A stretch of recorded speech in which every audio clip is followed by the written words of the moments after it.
ॐ शिवाय नमः।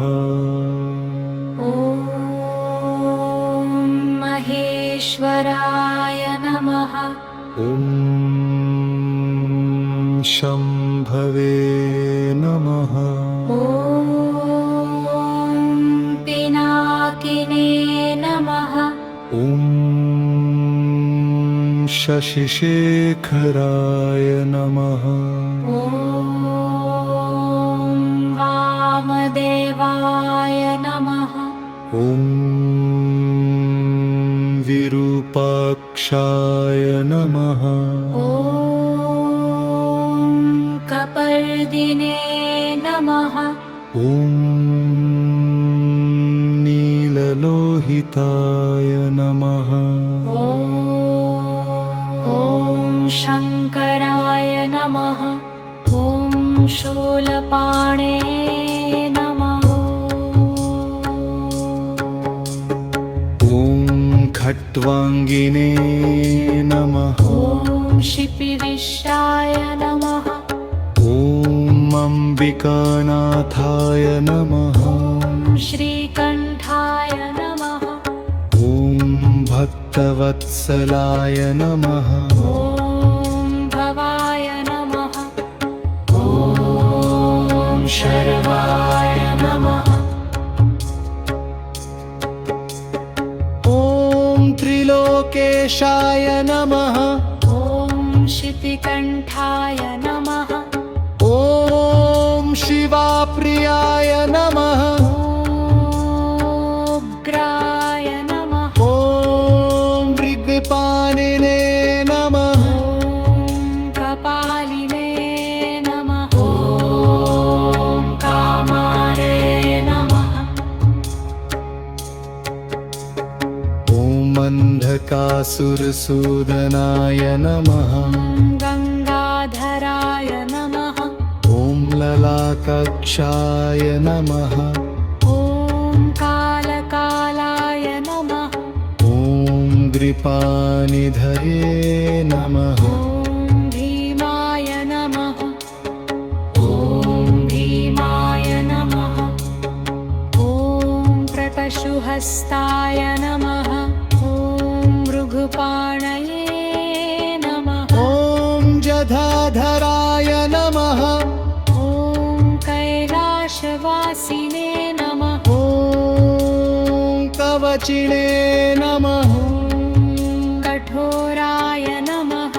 ॐ त्रिपुरान्तकाय नमः। ॐ वृषाङ्काय नमः। ॐ वृषभारूढाय नमः। ॐ भस्मोद्धुलितविग्रहाय नमः। ॐ सामप्रियाय नमः। ॐ स्वरमयाय नमः। ॐ त्रयीमूर्तये नमः। ॐ मनीश्वराय नमः। ॐ सर्वज्ञाय नमः। ॐ परमात्मने नमः। ॐ सोमसूर्याग्निलोचनाय नमः। ॐ हविषे नमः। ॐ यज्ञमयाय नमः। ॐ सोमाय नमः। ॐ पञ्चवक्त्राय नमः। ॐ सदाशिवाय नमः। ॐ विश्वेश्वराय नमः। ॐ वीरभद्राय नमः। ॐ गणनाथाय नमः। ॐ प्रजापतये नमः। ॐ हिरण्यरेतसे नमः। ॐ दुर्धर्षाय नमः। ॐ गिरीशाय नमः। ॐ गिरिशाय नमः। ॐ अनघाय नमः। ॐ भुजङ्गभूषणाय नमः। ॐ भरकाय नमः। ॐ गिरिधन्वने नमः। ॐ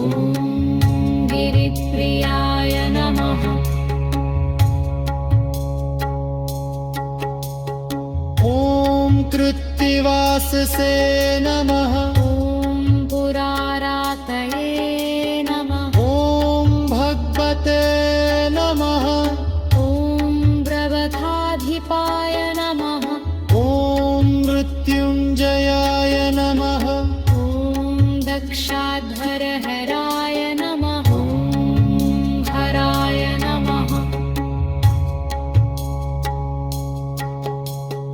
ॐ भगाय नेत्रभीदे नमः ॐ अव्यक्ताय नमः ॐ सहस्राक्षाय नमः ॐ सहस्रपदे नमः ॐ अपवर्गप्रदाय नमः ॐ अनन्ताय नमः ॐ तारकाय नमः ॐ परमेश्वराय नमः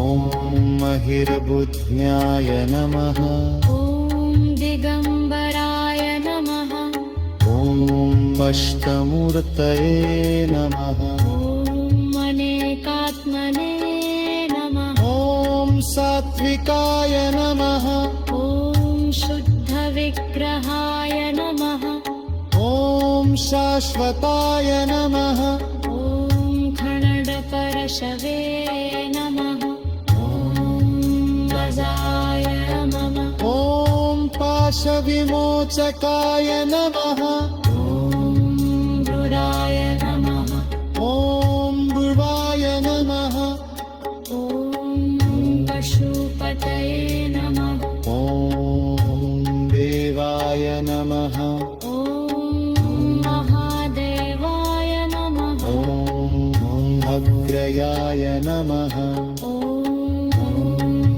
श्रीदन्तभित्ते नमः ॐ अभ्यक्राय नमः ॐ दक्षाध्रहराय नमः ॐ हराय नमः ॐ भगनेत्रधिगे नमः ॐ अव्यक्ताय नमः ॐ सहस्राक्षाय नमः ॐ अपवर्गप्रदाय नमः ॐ